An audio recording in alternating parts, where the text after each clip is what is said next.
Bloodbath in a quiet village on the first day of Great Lent. Bloodied metal flowers and the symbol of Virgin Mary on the victim's forehead. Don't miss out. The psychics will reveal the truth about the deadly ritual. You are watching Psychic Investigations, where only true shocking stories are gathered. People who call themselves clairvoyants unravel mysterious paranormal phenomena and solve the most resonant criminal cases.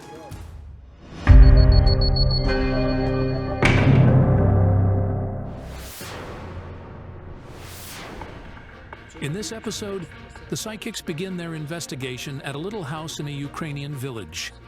The owner of the house, Natália Petrúk, has been afraid to even enter its yard for some time now. In March 2017, some bloodthirsty beast started a massacre here in which he murdered her 21-year-old daughter Victória and father Iván. The entire floor was covered in blood, and it's still there. I can't make myself come and wash it. I simply can't. The house in which the two bodies were found belonged to Natália's father. The man sustained 8 stab wounds and had his throat slashed. His granddaughter Victória had 18 wounds, and her head was almost severed. There was no trace of the murder weapon, and what it might have been is still a mystery. The neighbor called the police. When she entered the house, she saw the victim lying on the bed. Her body was covered in blood. The investigators found the body of the victim's grandfather in the corridor of the house's summer kitchen. I was at work then. Victória phoned me at about 1 in the afternoon and said she was going to her grandfather's to cook for him. But less than an hour later, the woman received a call from her cousin, who lives in the same village. She told her the terrible news. Even experienced detectives' hair stood on end from what they saw. The woman's little daughter, Emilia, was standing next to her mother's bloodied body. They found her standing next to her mother, holding her by her knees. Natália is doing the best she can to be a new mother to the girl. The woman keeps the videos of little Emilia that Victória made, as this is the only way the girl can hear her mother's voice.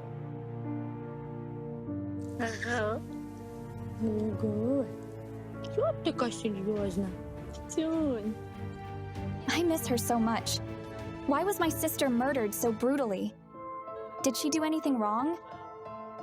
After Victória graduated from a culinary school, she gave birth to Emilia. Even though her relationship with the girl's father got sour, the young mother didn't give up. She dreamed that after her maternity leave ended, she and her daughter would move to a city where she would be a chief at a restaurant. She was already searching for a place to work after the leave. Natália lived in another village with her 2 daughters and granddaughter. But Victória and Emilia would often come to visit their grandpa. The murder happened on the first day of the Great Lent.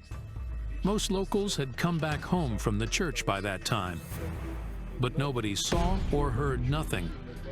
The murderer can be anywhere, but nobody knows who it was. The reason why the bloody double murder is still unknown. The investigators attempted several versions, but all of them failed. The psychics are Natália's only hope to find the cold-blooded murderer who took the lives of her dearest people.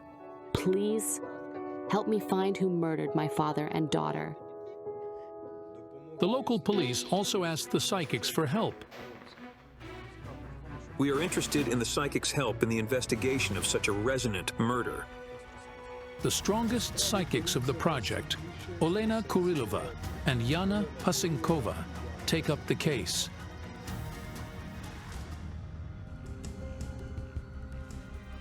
This is the victim's photo.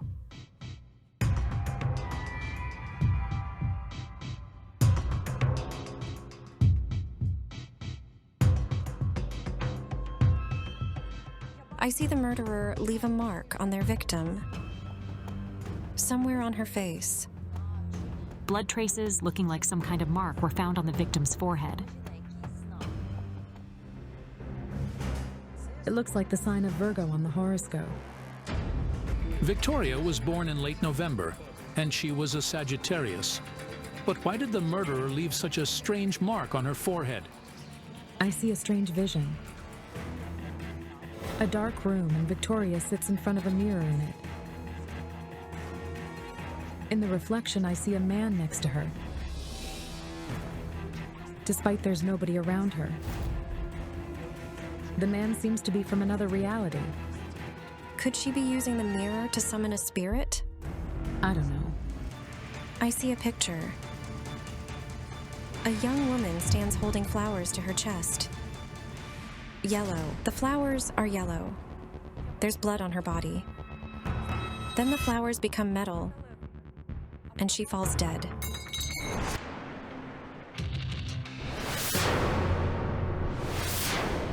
The next morning, the victim's family and friends, as well as the local law enforcers, wait for the psychics in the yard where the murder happened.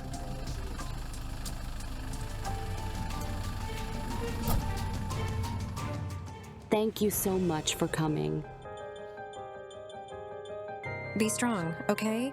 I'm Victoria, Victoria's friend. Volodymyr. Are you the detective in charge of the investigation? Yes.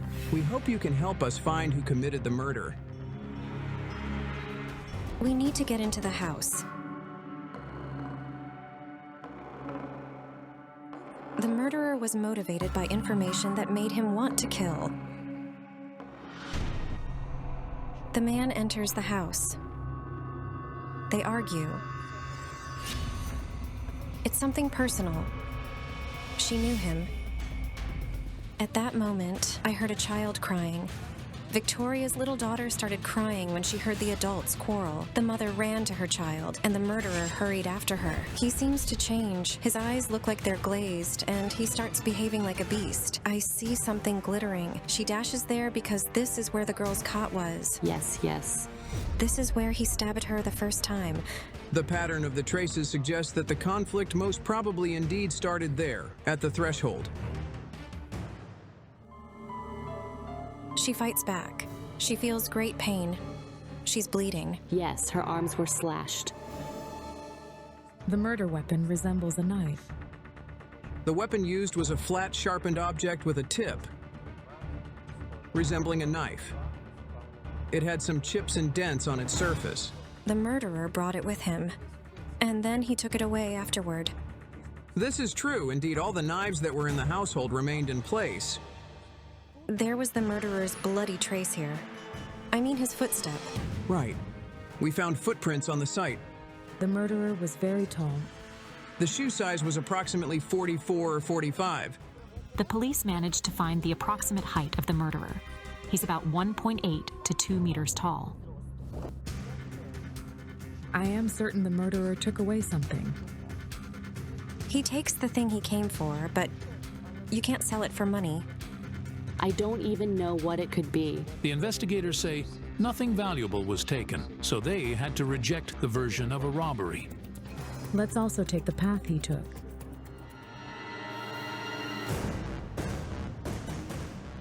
I feel the murderer left something in the house. It's something tiny. Fits in a hand, and it has a cross on it. We found a prospheron. Next to the victim's body, the investigators found a prospheron, bread used for communion in the Orthodox Church. But Natália says neither her daughter nor her father were at the church that morning. Their neighbors didn't bring them anything either. It's unimaginable. Could it have something to do with the strange mark the murderer left on the victim's forehead?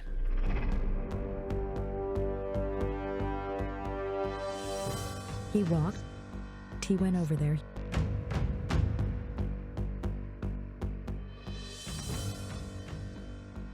He hurried. There are two paths leading out of the yard. One leads to the center of the village, and the other to the mud road that runs through the field and to the highway. The clairvoyant claims the murderer took the path through the fields, which people use rarely. Could it be why nobody saw him in broad daylight? He didn't finish what he intended. This is somehow connected with blood. I see him on the road next to a long building. There's cattle inside it. There is a farm in that direction. It's in another village. The clairvoyants walk across the field towards the local farm, which is right outside the village. Here, this puddle. He bends down to wash his hands. We asked the locals, and they saw a man next to the puddle. The prints of size 45 shoes, similar to those from the house, were indeed found on the road, leading from the site of the murder to the local farm. Washing his hands, he feels hatred toward his victim. Who could hate her so much? I consulted the cards, and I couldn't believe my eyes. The mother loved the man who wronged her daughter. The man you loved hurt your daughter. And the worst thing is that he raped her. Yana, wait. She wasn't raped. No traces were found. I don't mean the moment of the murder. I mean when she was little and went to the 4th or 5th grade. Yes, it's true. My second husband did this. Natália was married twice. Several years after her marriage with Victoria's father broke up, the woman met another man, Serhii. She got pregnant and gave birth to another daughter. But when she returned home from the hospital, she was shocked to hear what her elder daughter told her. She said, "Mom, Dad's harassing me." Natália initially thought the girl was making things up. But only 2 years later did she discover what was really going on in her family. He didn't do it just once. Yes. She told me that. She was worried a lot. She said, "I told my mom, but she doesn't care." 2 years later, she came to me in tears and said, "Mom, make him leave or I'll do something to myself." So I spoke to him and he left. Later, she told me, "I'll never forgive you for that." After Natália made the beast leave, he tried to come back and reconcile. 2 people didn't want him to come back. They were your daughter and Dad. And they were both murdered. What's his height? He's tall. And what size shoes does he wear? About 45? Yes. I see handcuffs. He's an ex-convict. Did you check Serhii? She didn't give such evidence before. We may verify the version at a later time in accordance with the established procedure. After the investigation, the detectives checked Natália's ex-husband. It turned out he had a solid alibi. At that moment, I realized that the murderer was heading toward a predefined location. We need to go there.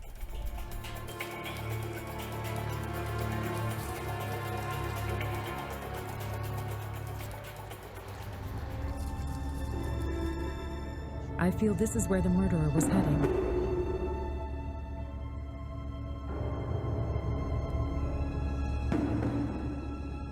A star like this. And a circle. It's a pentagram. Yes, we found a pentagram. Later on, our expert spoke to the policeman who was among those who found the mysterious metal object.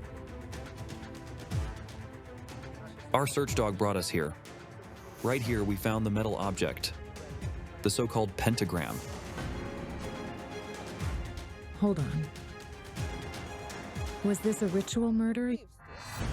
The star, the circle, and the flowers. I feel like they're arranged in the corners. At the beginning of the investigation, Yana Pasinkova mentioned the flowers she'd seen in her vision. They're like daffodils. The pentagram had flower-shaped candle holders on each tip of the star. The murderer made this, and he'd bought it over here, preparing for the murder. It's not an accident that he decorated the pentagram with daffodils. These flowers had a specific meaning for this particular ritual. You can often see daffodils in pictures of the Virgin Marie because they represent purity and virility. He wanted to clean his victim. It's an altar. Was there a cup there? Yes, there was one. The object had traces of wax on its surface. Also, a little plate was found there. It was obvious something had been burned on it.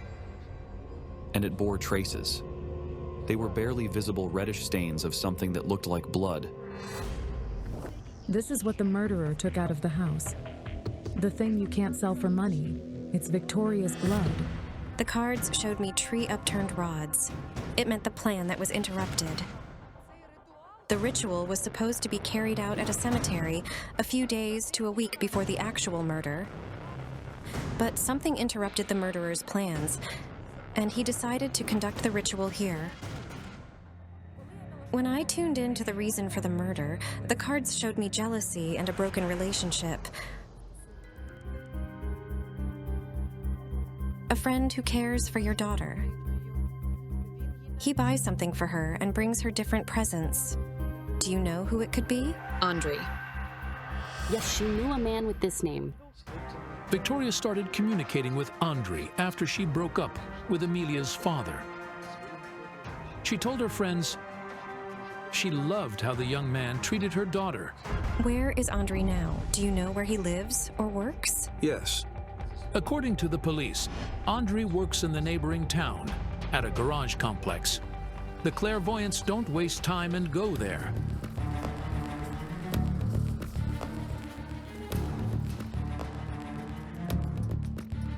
But there's nobody there. I felt the man involved in Victoria's murder often visited that place. We needed to talk to Andre. The following day, the psychics returned to the same complex to talk to Andre. There are other things keeping the police investigators from joining them. So, the psychics told them they would call them by phone. When we approached the garage, we saw a man. He turned out to be Victoria's friend Andre. He's locking the door. We saw you enter. Can you talk to us? No. I don't want a crowd here. Andre, let's talk without the cameras. Andre, do you know these people? Do you know Victoria's mother? I do. Did you love her? Yes. It was love. It was true love. Yes. The cards told me that at some moment, Andre's attitude to the woman he loved changed drastically.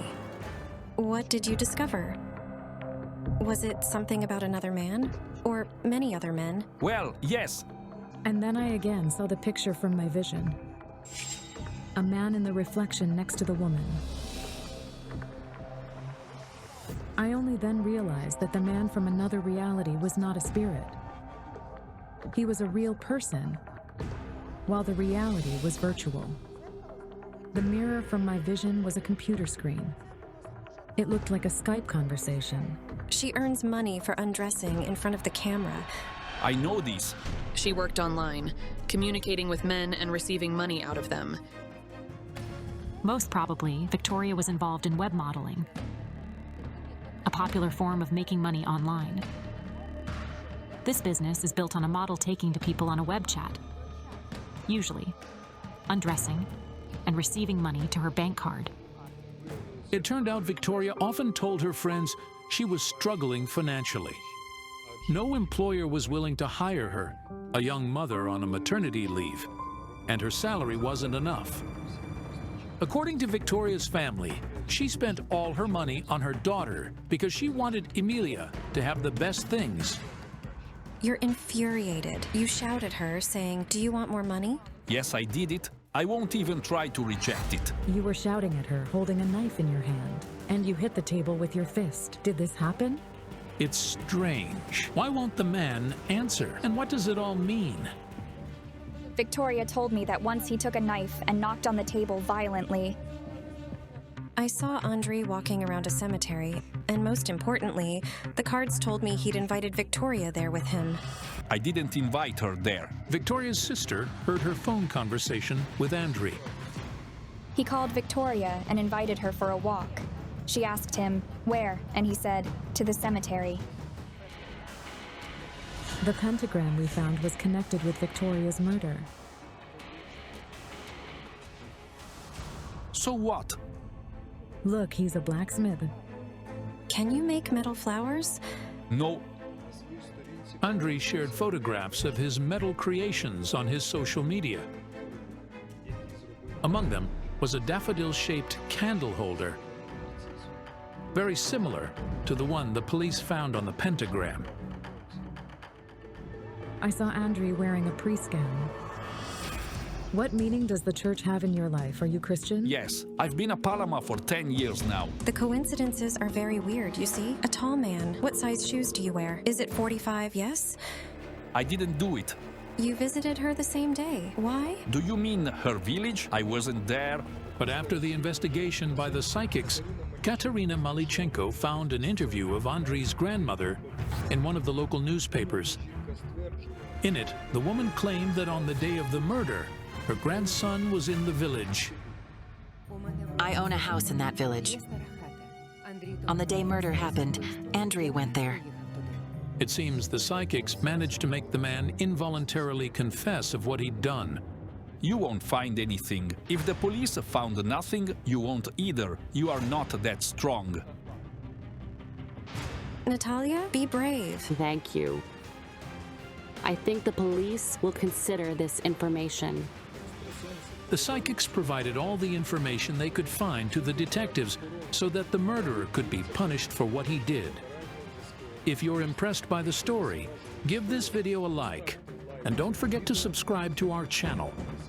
Many more impressive investigations are still ahead.